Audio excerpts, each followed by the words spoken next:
Olá, muito bom dia. Está começando ao vivo o Boletim Câmara desta quarta-feira, dia 30 de outubro de 2024. E agora você fica sabendo o que vai ser destaque nessa edição. Confira os projetos que foram discutidos na sessão ordinária desta terça-feira. Fiocruz vai liderar o primeiro teste clínico de uma vacina para hanseníase no Brasil. DPVAT volta a ser cobrado, agora sob o nome de SPVAT.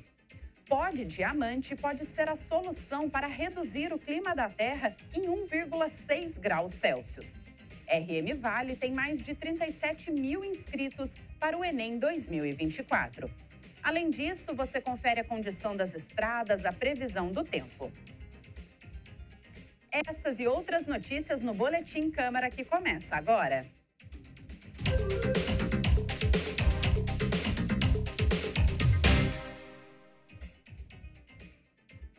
Ontem foi dia de sessão ordinária aqui na Câmara e 4 projetos foram analisados pelo plenário. O repórter Lincoln Santiago tem informações sobre o primeiro item da pauta, que é o veto à instalação de detectores de monóxido de carbono. O primeiro item a ser discutido na sessão do dia 29 foi o veto do prefeito ao projeto de lei de autoria do vereador Douglas Carboni, que obriga a instalação de detectores de monóxido de carbono em imóveis residenciais que utilizem aquecedores de água e calefatores a gás. Na mensagem enviada à Câmara, o prefeito José Saldi justificou o veto alegando que o tema tratado no projeto é característico do Código de Obras, que atualmente está em tramitação no Legislativo e que a promulgação de uma lei paralela sobre o mesmo tema pode levar a uma burocratização maior e elevar os gastos em fiscalizações. O veto foi rejeitado e o projeto será promulgado pelo presidente da Câmara. Obrigada, Lincoln, pelas informações. E daqui a pouco a gente volta a falar sobre a sessão ordinária e os demais projetos aprovados pelos vereadores. E seguimos agora com as informações sobre o trânsito, para você que vai utilizar as principais rodovias que cortam a nossa cidade.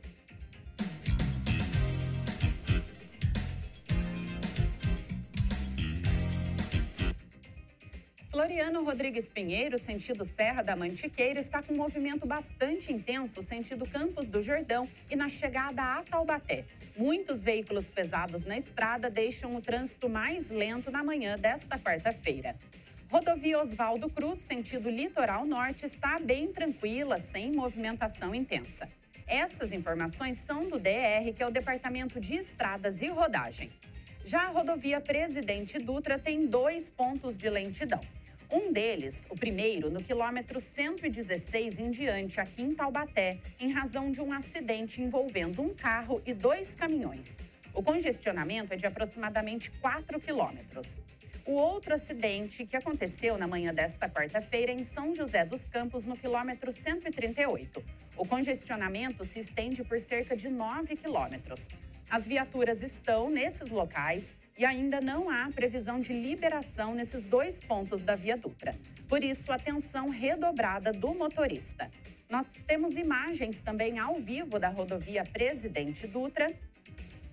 Este é o quilômetro 110, a altura aqui de Taubaté. O trânsito mais intenso na pista da direita, que é sentido Rio de Janeiro, justamente o sentido em que foi registrado o acidente um pouco mais cedo, hoje aí na rodovia Presidente Dutra. O sentido São Paulo já segue um pouco mais tranquila. Apesar da movimentação intensa, não há lentidão. Essas imagens e as informações são da CCR Nova Dutra, a empresa que administra a rodovia.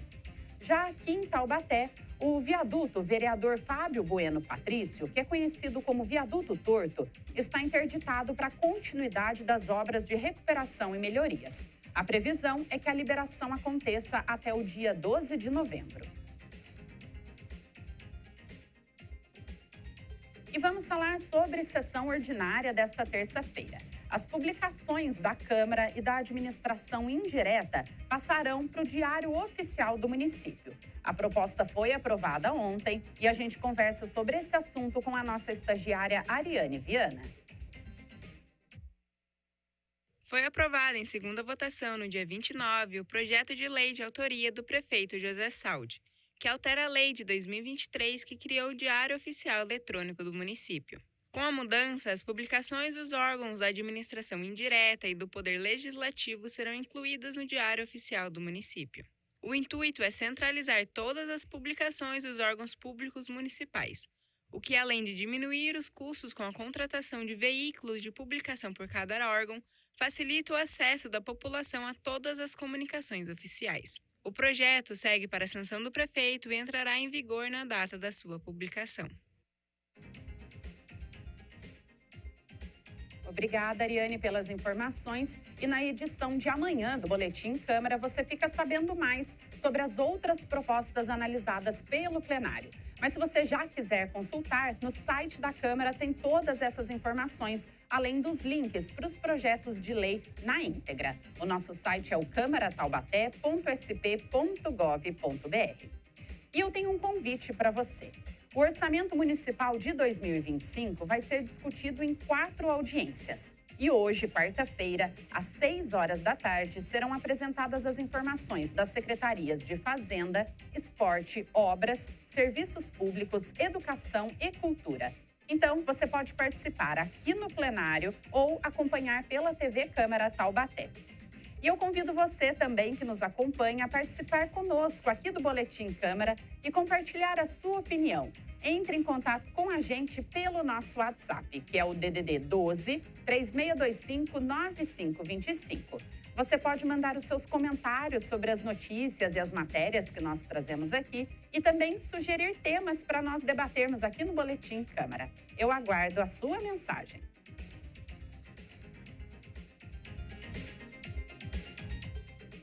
O deputado Eduardo Suplicy, do PT, anunciou nesta semana que está com linfoma não Hodgkin. Em comunicado publicado nas redes sociais, Suplicy afirmou que recebeu o diagnóstico em julho e que já está fazendo um tratamento imunoquimioterápico para a doença. De acordo com o INCA, que é o Instituto Nacional do Câncer, o linfoma não Hodgkin é um tipo de câncer que tem origem nas células do sistema linfático e que se espalha de maneira não ordenada. Existem mais de 20 tipos diferentes de linfomas não Hodgkin. O sistema linfático faz parte do sistema imunológico, que ajuda o corpo a combater doenças. E como o tecido linfático é encontrado em todo o corpo, o linfoma pode começar em qualquer lugar, o que acaba dificultando o diagnóstico. O linfoma pode atingir crianças, adolescentes e adultos, mas é mais comum em pessoas mais velhas. O linfoma de Hodgkin apresenta alto índice de cura com quimioterapia de primeira linha. Isso quer dizer que logo no primeiro tipo de tratamento que o paciente faz, ele tem boas chances de apresentar bons resultados. Boa sorte ao deputado, que ele supere esse momento e restabeleça a saúde o quanto antes.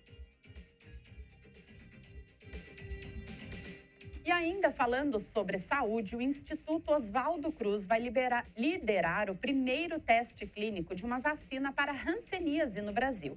A repórter Tânia Vinhas traz mais informações sobre o assunto. Uma vacina inédita para hanseníase será testada no Brasil pela Fiocruz.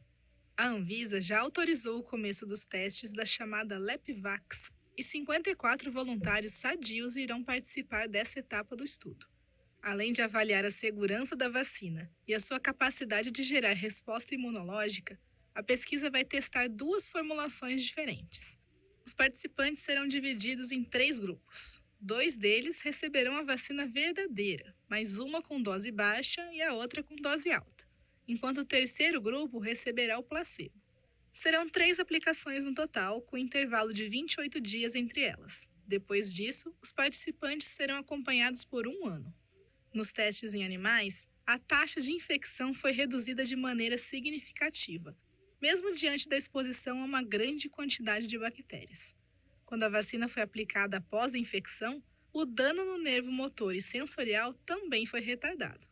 O Brasil é o segundo país com o maior número de casos da doença no mundo, atrás apenas da Índia. Segundo o Ministério da Saúde, em 10 anos, de 2014 a 2023, foram quase 245 mil novas infecções. A hanseníase tem cura, mas é uma doença carregada de preconceito e muito negligenciada, que pode provocar lesões graves na pele e nos nervos. Se os resultados dos estudos em humanos forem positivos, a vacina para a hanseníase poderá, no futuro, fazer parte do calendário nacional de imunizações. Estamos na torcida.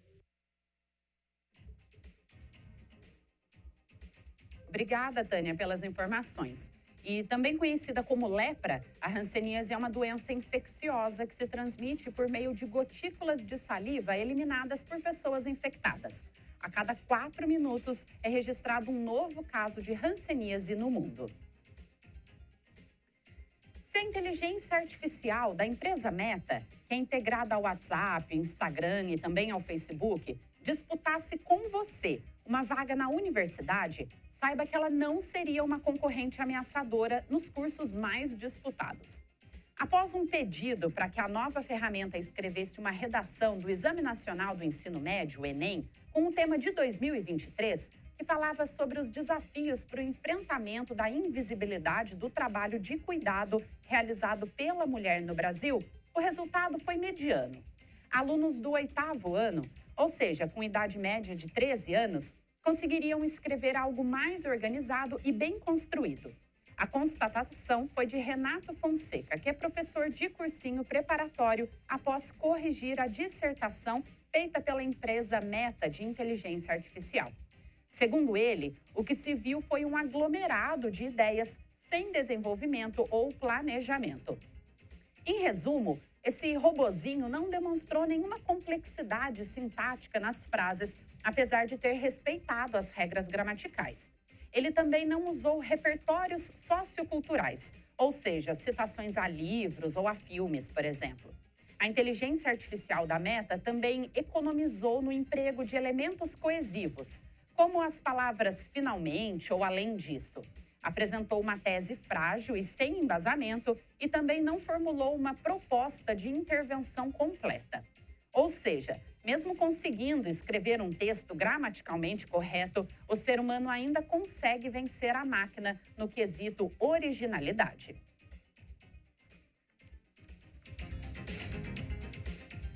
O seguro de danos pessoais causados por veículos, conhecido como DPVAT, voltou em uma nova formatação. Alvo de críticas desde o anúncio da sua retomada, agora ele é alvo de discórdia entre os estados. O repórter Lucas Levin traz mais informações.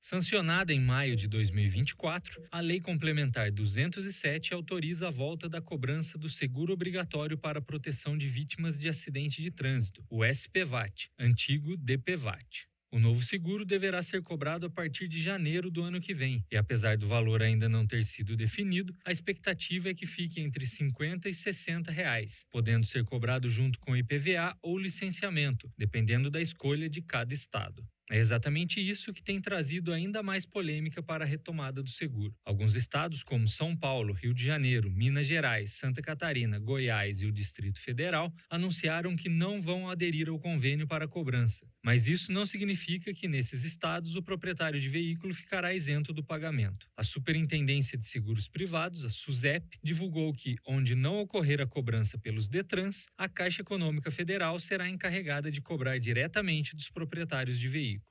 Vale ressaltar que, segundo a lei, aquele que deixar de pagar o seguro terá o licenciamento do veículo bloqueado. Obrigada, Lucas. E essa cobrança é importante para que todos, inclusive os residentes em estados que optaram por não aderir ao convênio, tenham acesso às indenizações necessárias. Você conhece os benefícios do azeite de oliva? Saiba que ele é um anti-inflamatório, previne doenças cardiovasculares, diminui o risco de diabetes e ajuda na proteção do cérebro, combate a depressão e também melhora os sintomas de artrite. No Brasil, segundo o IBGE, o produto ficou quase 50% mais caro de um ano para cá. Na Europa, muita gente já está chamando o azeite de oliva de ouro líquido. O que fez o preço do azeite disparar nesse último ano no mundo todo, não só no Brasil, foi a seca que atingiu Portugal e a Espanha nos últimos 3 anos. O preço aumentou tanto que hoje há supermercados em Portugal colocando proteção anti-furto nas garrafas de azeite. A boa notícia é que depois de 2 safras ruins, a produção de azeite na Europa deve crescer 50% e os preços tendem a baixar, mas não imediatamente. A previsão é de queda de preços apenas em 2025, quando a safra que está sendo colhida agora chegar ao mercado. Uma nova pesquisa apresentou uma solução, no mínimo curiosa, para reduzir a temperatura do planeta Terra: usar pó de diamante. A repórter Tânia Vinhas volta ao nosso Boletim Câmara agora para explicar como funcionaria esta operação. Uma solução curiosa e luxuosa para o nosso problema de aquecimento global. Segundo pesquisadores do Instituto Federal de Tecnologia de Zurique, salpicar pó de diamante na estratosfera poderia ser uma boa ideia para resfriar o planeta. O estudo, publicado no Geophysical Research Letters, afirma que 5 milhões de toneladas de pó de diamante inerte por ano poderiam resultar em uma diminuição de 1,6 graus Celsius em 45 anos. A expectativa é boa, mas a realidade nem tanto. O orçamento para colocar esse método em prática seria de mais de R$1 quadrilhão. Segundo o cientista Sandro Vacchioni, líder da equipe que monitorou os efeitos dos compostos em uma simulação climática, estamos chegando a um ponto crítico. E não basta mais apenas remover o carbono da atmosfera. É preciso resfriar o planeta. E a maioria dos estudiosos da área concorda que a única maneira seria injetando aerossóis para refletir a luz solar e o calor de volta para o espaço. A pesquisa comparou 7 candidatos: diamante sintético, calcita, alumínio, carboneto de silício, anatase, rutilo e dióxido de enxofre. O pó de diamante se mostrou o mais eficaz, já que suas partículas refletem mais luz e calor e provavelmente não se aglomerariam. Além disso, como diamantes são quimicamente inertes, não haveria reações imprevisíveis. Em segundo lugar na lista de resultados relevantes está o enxofre, que, aliás, é 2.400 vezes mais barato. Mas, por outro lado, ele é a pior opção, já que pode causar chuva ácida, prejudicar a camada de ozônio e perturbar os padrões climáticos, às vezes até piorando a sensação de calor. R$1 quadrilhão para pó de diamante. Será que alguém estaria disposto a entrar nesse rateio? Volto com vocês aí no estúdio. Acho um pouco difícil, hein, Tânia?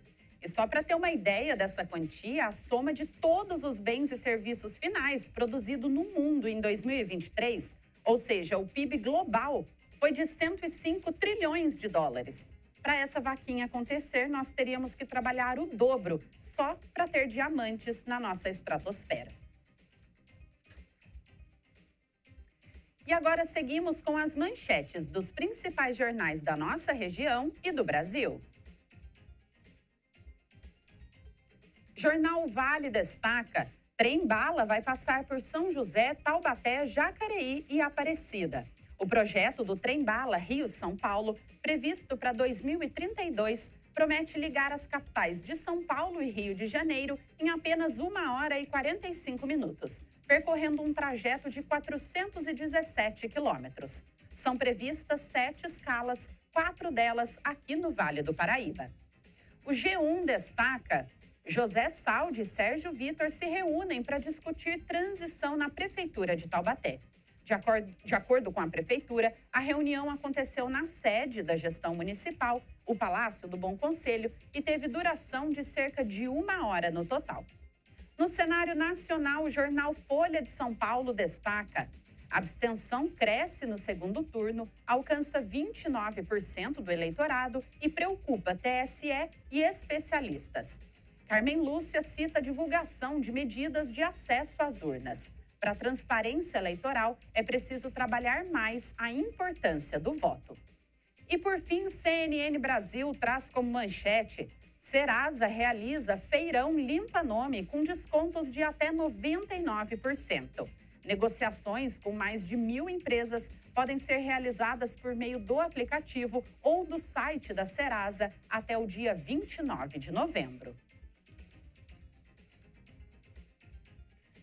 O Enem, que é a prova que avalia o desempenho escolar dos estudantes ao término da educação básica e é também a principal porta de entrada para a educação superior no Brasil, começa no próximo final de semana. E a nossa região tem mais de 30 mil inscritos. Vamos entender melhor esse assunto com o repórter Lucas Levin. As cidades da região metropolitana do Vale têm 37.231 estudantes inscritos para as provas do Exame Nacional do Ensino Médio, o Enem, que serão realizadas nos dias 3 e 10 de novembro. Os dados foram divulgados pelo Instituto Nacional de Estudos e Pesquisas Educacionais Anísio Teixeira, o INEP. No estado de São Paulo, são 645.897 candidatos. São José dos Campos é a cidade da região com mais inscritos, 12.959. Em seguida vem Taubaté, com 4.658, e Jacareí, com 4.033. No primeiro dia de Enem, além da redação, serão aplicadas as provas de linguagens, códigos e suas tecnologias, e ciências humanas e suas tecnologias. Já no segundo dia, os participantes fazem as provas de ciência da natureza e suas tecnologias e matemática e suas tecnologias. Serão 45 questões em cada área do conhecimento. Obrigada, Lucas.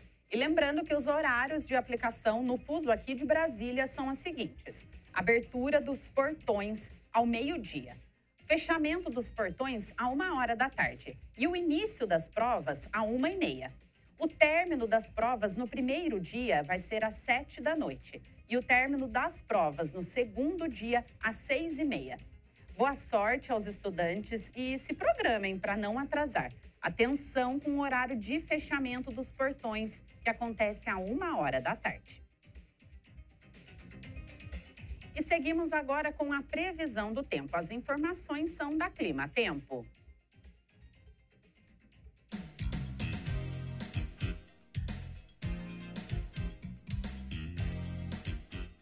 Nessa quarta-feira, Taubaté vai ter um dia de sol com muitas nuvens. A possibilidade de chuva é de 81%. As temperaturas podem variar entre 17 e 28 graus. Os ventos podem chegar a 9 km por hora. A umidade do ar a 52%. A qualidade do ar é boa e o índice de raios UV é extremo. O sol se põe às 6h13 da tarde. As informações são da Clima Tempo Meteorologia.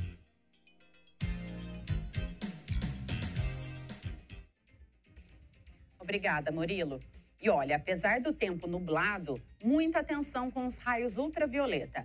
Eles podem causar sérios danos à nossa saúde, como envelhecimento precoce, câncer de pele, problemas oculares e até mesmo alterações no nosso sistema imunológico. Por isso, sempre que você for sair e ficar exposto ao sol, tome alguns cuidados básicos.